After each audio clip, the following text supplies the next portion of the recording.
Bom dia, tudo bem? A mensagem que Deus colocou para mim hoje, ela diz assim: nossa vida ganha um novo significado quando começamos a viver o propósito de Deus. Senhor, tende misericórdia de nós. Perdoa, Pai, todos os nossos pecados. Livra-nos de todo o mal. Nos afasta de tudo aquilo que não vem de Ti. Nós agradecemos, Senhor, por mais esse dia, pelo alimento, pela palavra, pela presença. Aceita, Senhor, essa nossa oração, esse nosso louvor, pois nós Te amamos, bendizemos, adoramos. Somente Tu é o nosso Deus e em Ti confiamos.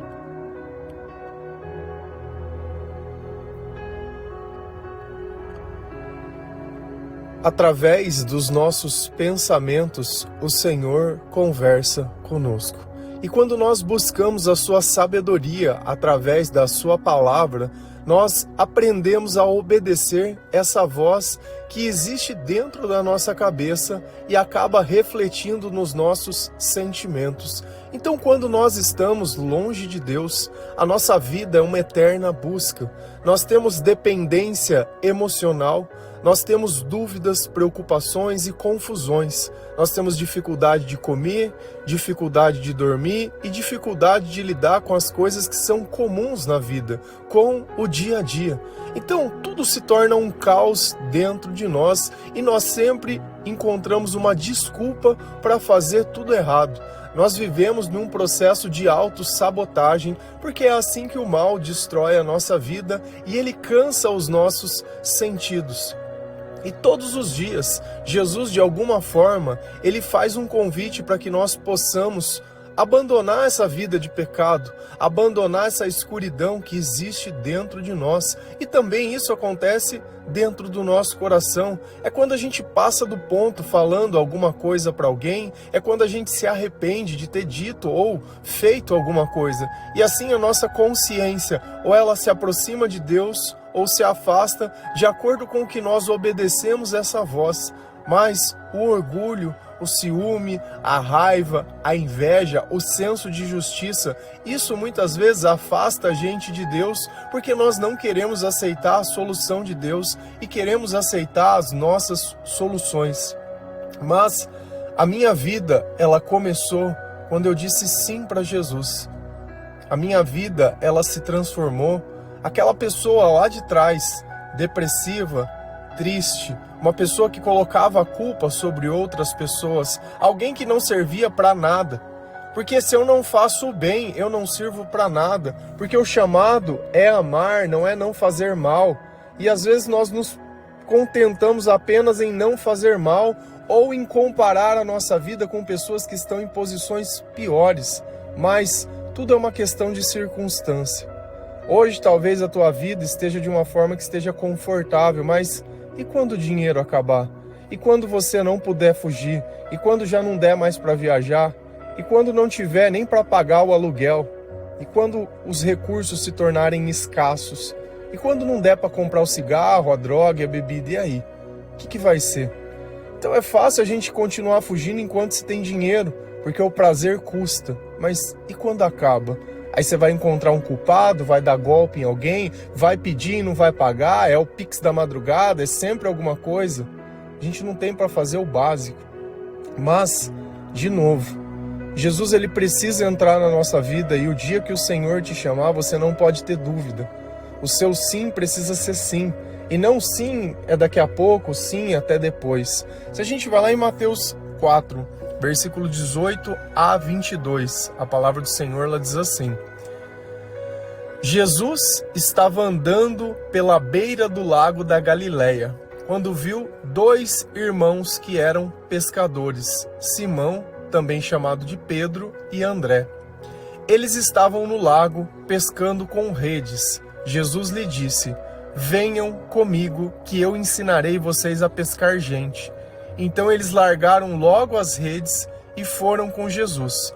Um pouco mais adiante, Jesus viu dois outros irmãos, Tiago e João, filhos de Zebedeu. Eles estavam no barco junto com o pai, consertando as redes. Jesus chamou os dois e no mesmo instante eles deixaram o pai e o barco e foram com ele. Então, quem que está relatando alguma coisa é Mateus, ou alguém que contou a Mateus, porque Mateus só vai aparecer no capítulo 9, mas é o começo de tudo. Aqui também nós precisamos entender um contexto. Antes de Jesus ter começado a fazer essas coisas, a pregar, o que aconteceu?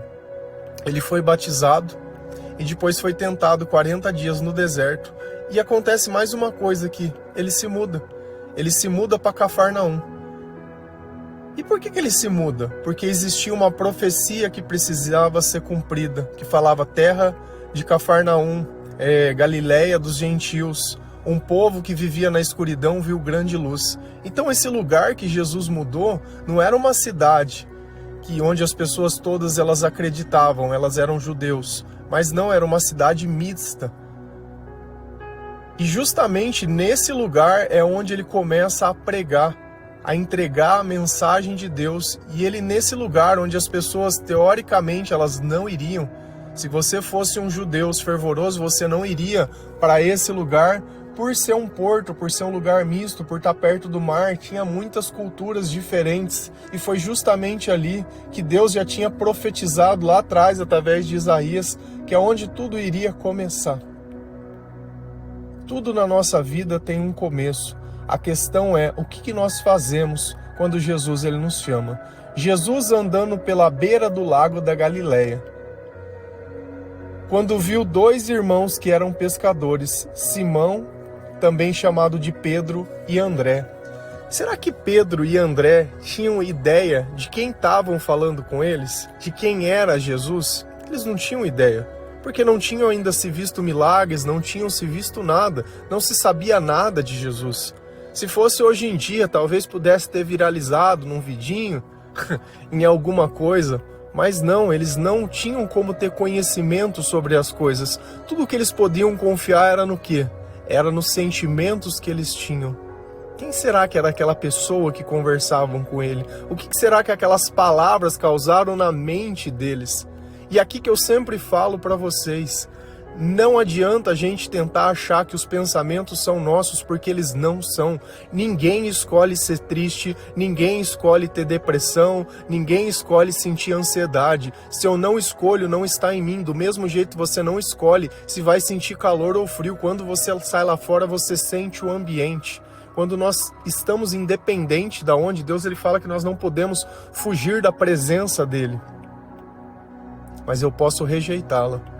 Então, no pensamento daquelas pessoas, alguém vinha andando pelo lago. Eles viram Jesus, Jesus viu eles. E eles eram pescadores, eram pessoas simples. E eles estavam no lago pescando com redes. Então eles estavam ali trabalhando, era mais um dia cotidiano, mais uma coisa normal, mais algo que eles faziam em família. E é interessante você olhar, naquele tempo, os filhos eram mão de obra, os filhos sempre ajudavam a casa, eles sempre participavam das coisas da casa. E tinham dois irmãos que estavam ali só pescando. Talvez você e teu irmão que trabalhem numa oficina, trabalhem em algum lugar, ou tenham algo em comum em família, estavam ali fazendo uma coisa que era cotidiana. E é normal, enquanto a gente trabalha, a gente ficar pensando. Dependendo do tipo de trabalho que você faz, se é um trabalho mais repetitivo, um trabalho mais braçal, a gente vive ali pensando. Eu não sei o que tinha dentro do coração deles. Eu sei que quando eles viram Jesus, eles sentiram que algo precisava acontecer, que algo tinha que ser diferente na vida deles. E Jesus veio, olhou aqueles dois estranhos e disse-lhes: venham comigo, que eu ensinarei vocês a pescar gente. Um convite totalmente estranho. A pesca eles conheciam, mas era a pesca de gente, não a pesca de peixe, não a pesca de gente. E talvez a gente olhe isso e fala: poxa, mas será que Jesus, se ele viesse no meu trabalho e eu estivesse fazendo alguma coisa e ele fizesse esse convite, será que eu teria a mesma reação? A gente, de novo, tem que entender que quando Jesus fez esse convite, eles estavam sentindo a presença de Deus. Então aquela inquietação dentro da mente deles, porque Quando nós vivemos no pecado, é isso que existe dentro de nós, inquietação e escuridão. Fez algum sentido? Que fosse apenas para seguir, não dá. Como que você vai saber quanto tempo aquilo iria durar? Se esse convite que ele estava chamando era só para presenciar alguma coisa de momento, ou se seria algo maior. Nós precisamos nos colocar no lugar dessas pessoas e saber que eles eram pessoas comuns como nós. Será que Jesus não está chamando você todos os dias para pescar gente? Ou para fazer algo do jeito que é do teu trabalho mesmo? Quantas pessoas não tem perto de você todos os dias que não conhece o Senhor, que não tem acesso ao devocional, que não tem acesso à playlist de música que você ouve todos os dias? Sabe, então eu preciso começar a dividir aquilo que eu tenho de bom e não só o meu trabalho, porque às vezes eu só me relaciono com as pessoas por interesses financeiros. Se a pessoa quer comprar alguma coisa, se eu posso tirar alguma vantagem dessa pessoa, se ela pode ser algum cliente em potencial, e tudo que a gente faz é isso. Se relaciona por interesses pessoais e não porque Deus tocou o nosso coração e não porque nós queremos conquistar aquela alma daquela pessoa para Jesus por obediência ao Senhor. Então eles largaram logo as redes e foram com Jesus. Será que você largaria tudo e iria com Jesus ou não? Você está ocupado demais. Ah, Jesus, desculpa, mas agora eu não posso. Se você quiser, volta aqui na outra semana, talvez eu tenha um tempinho para te servir. Aqui Deus conseguiu olhar dentro do coração deles o que era a prioridade. Se era seguir algo que eles não entendiam, um chamado que aparentemente era absurdo, ou eles estariam dispostos a abrir mão de tudo. E abrir mão de tudo não é largar muitas vezes o trabalho, que nem eles fizeram, mas é você poder gastar tempo em Deus. Poxa, para pensar, quanto tempo você acha que eu gasto fazendo um devocional que ele já dura 30, 32 minutos? No começo durava 10. Eu não sei quanto que vai durar amanhã. Mas já são.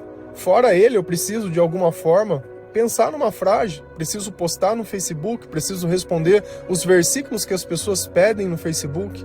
Gasto mais tempo fazendo música e fazer a música não é... ah, toma, tá aqui, sai pronto. Não funciona assim. Nada é tão simples quanto a gente imagina. Depois precisa fazer uma capinha, depois precisa entrar nas plataformas, postar em todos os lugares que você recebe. Não tem um botão que você põe assim, postar. Fora as mensagens que a gente recebe, responde às pessoas, fora a leitura da Bíblia, que é normal, fora os louvores, e no meio disso tudo a gente tem um trabalho, tem alguma coisa que a gente vai buscar sustento. Quanto tempo você tem gastado com Deus? Às vezes as pessoas elas se incomodam só de ler a Bíblia, não tenho tempo. Você percebe que quanto a gente só está fazendo isso, eu só estou lendo, eu só estou ouvindo, ainda eu não estou fazendo nada, ainda eu não joguei as minhas redes, eu não larguei, eu não peguei o chamado. Tem pessoas que já pegaram, elas ouvem, elas compartilham, elas conversam, elas falam, elas dão Bíblia, ela já começou um outro estágio, e tudo bem, ninguém está aqui para fazer algo que você não tenha, mas quando Deus te chamar, esteja pronto para largar as redes, ou esteja pronto para obedecer, ou para gastar tempo no Senhor, colocando as coisas em prioridade. Porque se a sua prioridade é só pegar o peixe, é só cuidar da rede, vai chegar um dia que talvez não esteja mais peixe. E aí, você vai fazer o quê? Um pouco mais adiante, Jesus viu outros 2 irmãos, Tiago e João, filhos de Zebedeu. Então, pensa no contexto. Jesus estava andando num lugar onde ele não conhecia ninguém, que ele tinha acabado de se mudar.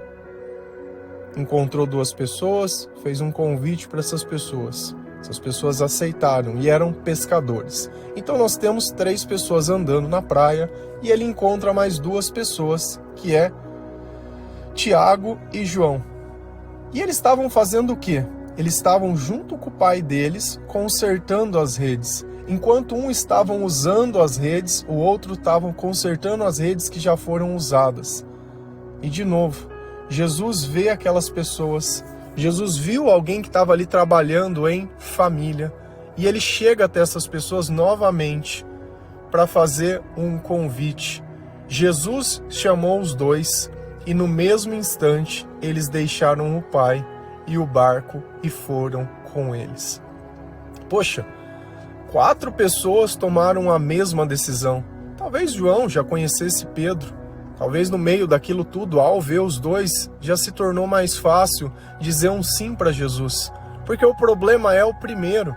Quem foi o primeiro que despertou? Quando eu olho as minhas poesias do passado e tudo aquilo que eu escrevi, quanta dor eu vivia, quanto a minha mente ela era perturbada, mas o quanto dentro de mim já existia um chamado. Eu continuei escrevendo como escrevia, só que a diferença é que hoje eu escrevo para Deus.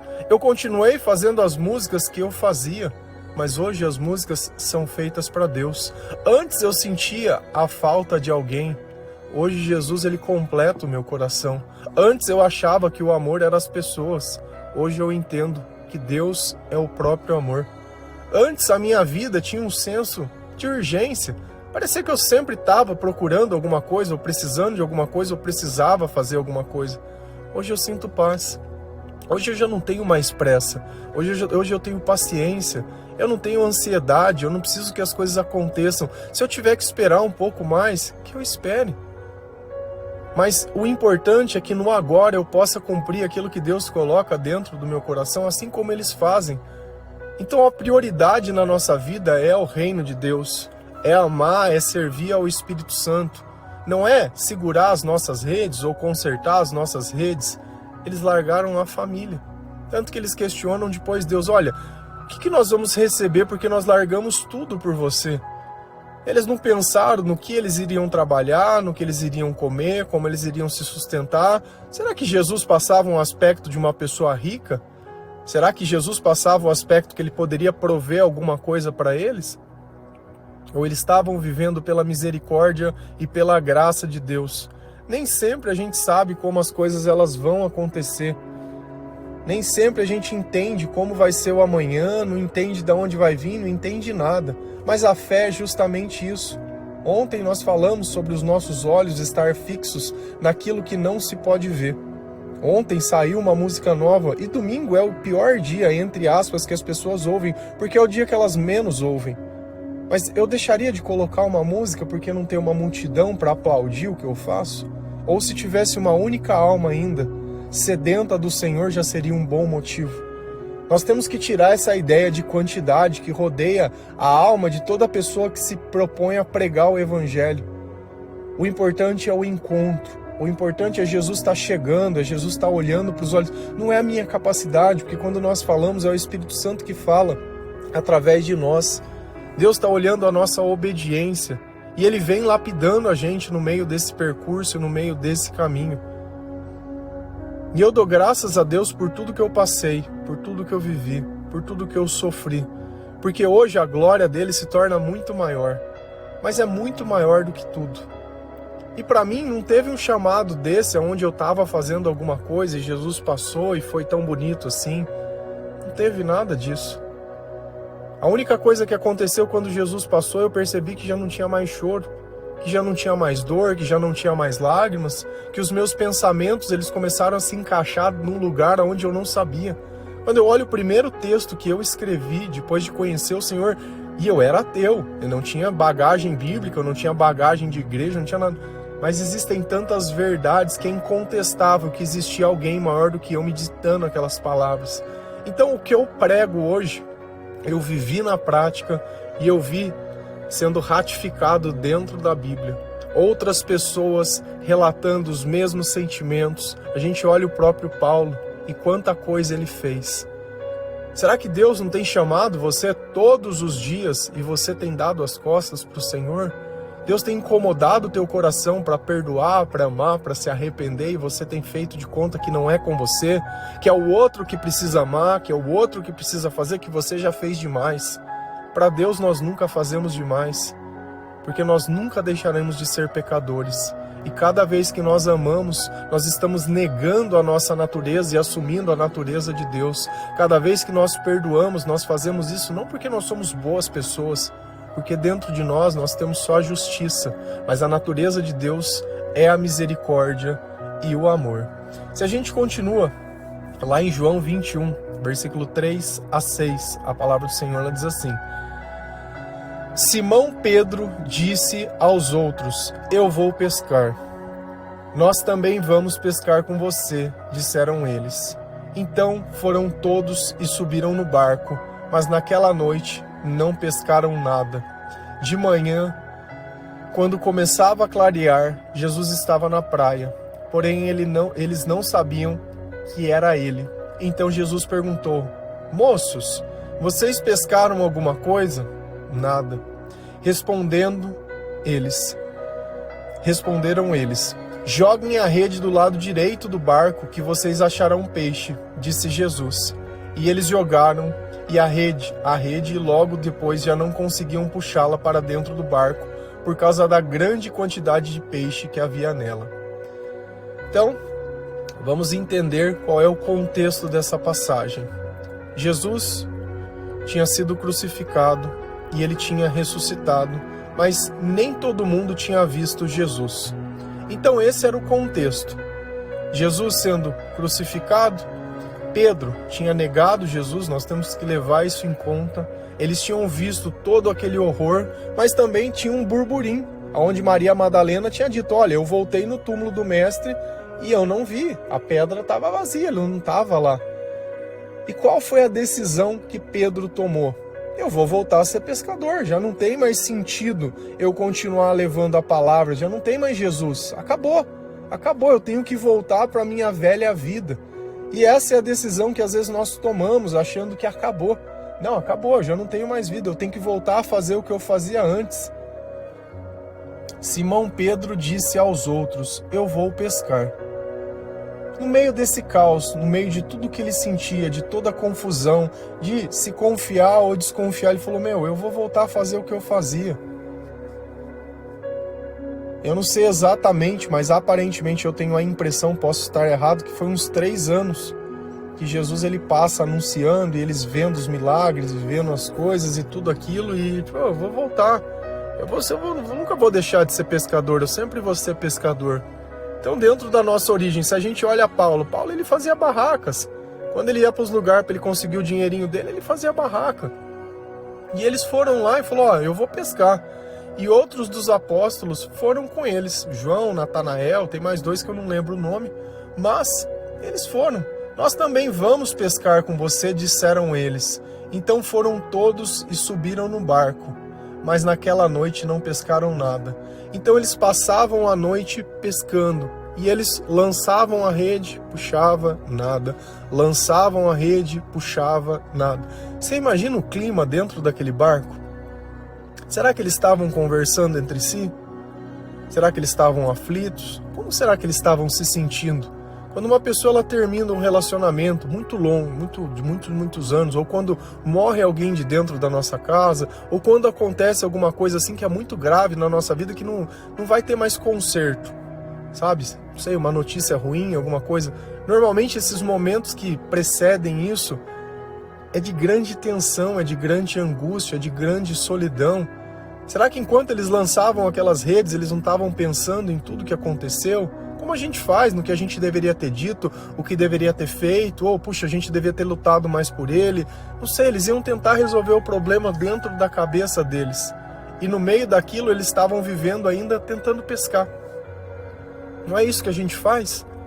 Emocionalmente não está bem e tenta viver a nossa vida. Tenta lançar as redes em tudo quanto é lugar, mas nunca nada dá certo, nunca pesca nada, nunca pega nada. Então foram todos e subiram no barco, mas aquela noite não pescaram nada. De manhã, quando começava a clarear, Jesus estava na praia. Então Jesus ele veio e começou a olhar aquele barquinho lá no fundo. Vendo o que eles estavam fazendo, observando. No passado, se Jesus quisesse estar com ele, podia ter caminhado sobre as águas e chegado até o encontro dele. Mas não, ele ficou ali observando enquanto o dia clareava. E aqui dá pra gente pressupor uma coisa: se eles passaram a noite inteira acordados, eles estavam cansados. Você pode ter uma certeza, eles estavam cansados, e Jesus observando. Porém, eles não sabiam que era ele. E de novo, poxa, como que eles não sabiam que era Jesus? Se o Espírito atua na nossa mente, ele não tem a capacidade de dar o pensamento, a ideia que quiser? Como que o diabo ele coloca ilusão dentro da nossa cabeça? A gente enxerga o que não existe, imagina o que não existe, sofre pelo que não existe. E esse era o plano de Deus, para ver se eles iam obedecer Jesus, ou se eles só reconheciam Jesus pela imagem dele.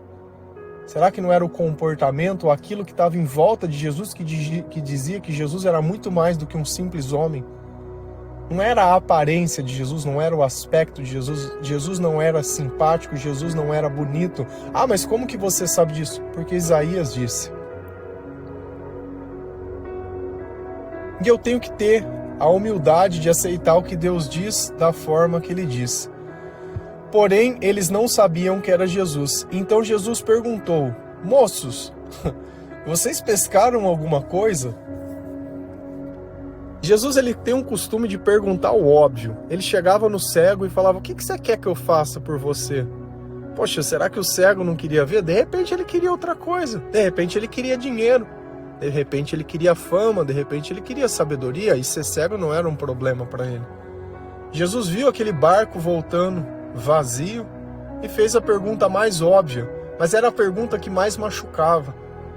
Porque quando uma pessoa pergunta: você não tem relacionamento? Você não tem filho? Você não casou? Cadê teu marido? Que é a mesma pergunta que Jesus fez para a mulher do poço de Samaria. Cadê teu marido? Ah, você não tem marido, né? Você já teve 5 e nenhum desses foi teu. Então é perguntando o óbvio que Jesus vê o quanto de verdade nós estamos dispostos a dizer. E a resposta dele foi muito seca: nada, nada. Responderam eles: joguem a rede do lado direito do barco, que vocês acharão peixe, disse Jesus. Então, de novo, Jesus deu uma instrução àquelas pessoas que já estavam cansadas. E não é assim que a gente se sente cansado? Poxa, mas já passou tanto tempo, eu estou cansado disso. Eu já não aguento mais isso. E é nesse momento, cansado, sobrecarregado, que nós vamos ter que servir a Deus. Porque vai ser justamente através da obediência que as coisas elas vão vir. Quando a nossa vida ela estiver em necessidade, em escassez.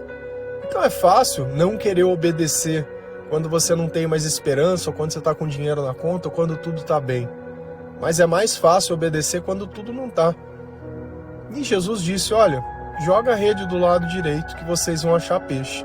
Então era um estranho dando um conselho. E eles jogaram a rede e logo já não conseguiram puxá-la para dentro do barco. De novo, eles obedeceram ao Senhor e perceberam que o milagre dependia do Senhor. Que eles não poderiam pescar peixes ou homens, ou seja lá o que fosse, sem Deus. No começo eu achava que eu tinha que ser um excelente pregador, que eu tinha que conhecer a palavra, que eu tinha que saber convencer. Eu convenci as pessoas. Não, eu tenho que convencer. Como eu posso convencer as pessoas? O que eu posso falar que elas vão... Cara, era uma loucura que partia só na minha ignorância. Eu tinha a vontade, eu tinha o chamado, eu tinha o propósito, mas eu era como esse pessoal que jogava uma rede vazia. Quem converte as pessoas não sou eu só prego a mensagem. Eu dependo das pessoas aceitarem a mensagem, delas quererem receber a mensagem, delas buscarem o Senhor, delas se arrependerem. Eu só lanço a rede onde Jesus diz: olha, esse daqui, conversa com ele, dá uma Bíblia para essa pessoa, eu dou. Se ela vai aceitar, se ela vai dizer sim, já não é problema meu. E eles logo jogaram a rede e depois já não conseguiram puxá-la para dentro do barco, por causa da grande quantidade de peixes que havia nela. Então tinha muito peixe, tinha muito mais, tanto fala que as redes começavam a se arrebentar. E depois disso os olhos deles se abrem, os olhos espirituais. A mente deles reconhecem Jesus. E aí eles pegam o peixe e fazem uma refeição na praia. E é obedecendo que nós vamos reconhecer ao Senhor. Não tem como a gente viver esse Deus de igreja. Esse Deus de igreja ele é muito pequeno. É o Deus que precisa estar dentro do nosso trabalho, dentro do nosso dia a dia. Deus tem colocado pessoas na nossa vida o tempo todo. Só que ao invés de buscar entregar ao Senhor essas pessoas, nós primeiro queremos ver o que nós podemos receber dessas pessoas. O que essas pessoas podem nos oferecer. Deus colocando pessoas para que você possa evangelizar e você achando que um é o teu marido, o outro é o teu amigo, o outro é o teu... Cara, nada disso é nosso, tudo é do Senhor. São pessoas que estão machucadas, são pessoas que elas estão feridas, são pessoas que estão perturbadas, que viveram uma vida de sofrimento e nunca tiveram um alento, que não entendem o teu chamado e não entendem o propósito, que você é a primeira referência de Deus na vida dessas pessoas. Nós temos que ter cuidado com essas pessoas e não olhar o que elas podem nos oferecer, ou se é bonita, eu não prego, se for feia, eu prego. Sabe, não é o corpo da pessoa, já não é a circunstância, mas é o servir ao Senhor. Então olha que não teve como eles voltar à velha vida sem o fracasso. Nós dependemos de Deus para que tudo saia da forma correta. É o mesmo barco e as mesmas pessoas em duas situações diferentes. Mas em ambas delas, Jesus era o caminho. Em ambas as situações, hoje nós conhecemos a história completa. E cada vez que nós lemos a Bíblia mais uma vez, algo nos salta aos olhos. E nós podemos entender um pouquinho mais o que Jesus faz na nossa mente, o que Jesus faz no nosso coração. Amém? Que o Senhor ele possa tocar o seu coração, que Deus possa abrir os teus olhos espirituais para que você possa vê-lo. Que quando o Senhor te chamar, você não esteja dúvida, que você gaste tempo no Senhor, servindo ao Senhor, louvando ao Senhor, adorando o Senhor, mas que depois que o teu coração se acalmar, você possa ajudar outras pessoas a encontrar o Senhor. Se esse devocional te faz bem, primeiro, testemunhe a outras pessoas o bem que Jesus fez. Depois você partilha, porque não é só enviar, não é o número de pessoas que você envia, mas é se você já conversou com cada uma dessas pessoas. A importância do nosso testemunho, ela é muito grande. Você não está aqui por acaso. Eu sou apenas uma voz, mas a ponta são vocês. Vocês conseguem chegar nas pessoas. Vocês podem olhar nos olhos dos outros e entender a dor. E através da vida de vocês, que eles veem que Jesus mudou o coração de vocês, a atitude de vocês, outras pessoas vão se convencer e vão poder ver o mesmo Cristo que antes elas não viam. Amém? Que Deus abençoe cada um de vocês. Feliz a nação cujo Deus é o Senhor. Um bom dia.